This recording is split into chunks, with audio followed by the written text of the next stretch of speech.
Pinakamalaking banga sa balat ng lupa. So, nandito naman po tayo ngayon sa Kalamba. Ito po ang simbahan ng Kalamba. Ito pong nasa likod ko. At ngayon, ang pupuntahan naman po natin, yung nandun sa kabila na yon. Nandito po yung banga. Pinagmamalaki na Kalamba. Ito pong banga ay simbolo po na lugar ng Kalamba. Kasi po ang Kalamba ay hango sa salitang kalan at banga. So yan naman po ang ating pupuntahan sa ngayon. Aralin. So bali nandito lang sa tawid kalsada lang yung banga.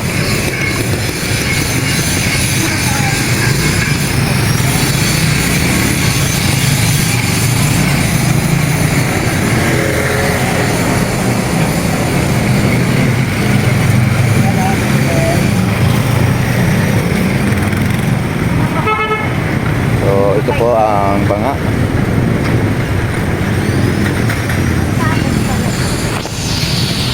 Yan.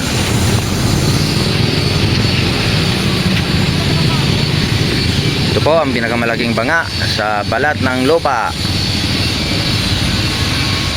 Ayan. Itong sa baba, ito yung kanyang kalan. Nasa ilalim na yan. At yun yung banga. So ayan, aakyat kami doon sa loob ng banga. Yan na, dyan na. Ay talagang pinaglumaan ang banga na ito dito sa Kalamba. So ayan, bago tayo makaakyat sa banga, ay papasok muna tayo dito sa loob ng kalan. Kaya lang nagkataon na may mga nagtatrabaho dito, kaya ginawang parkingan ng mga bisikleta. Ayan. So dito ang daanan patungo sa banga, patungo sa taas ng banga.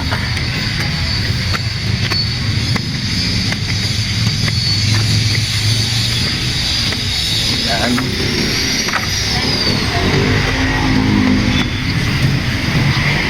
So bali ginawa ang banga pala na ito 1939 pa.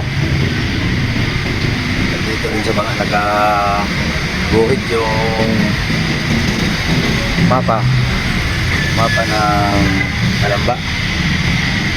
Kaya mula dito sa taas ng banga ay matatanaw nga natin dito ang simbahan ng Kalamba. Ayan, galing tayo doon kanina. At nandoon naman yung bahay ni Jose Rizal. Ayan, magkakatabi lang to, bahay ni Jose Rizal. At dito ang simbahan. So ayan, ikutin nga natin ang banga na ito.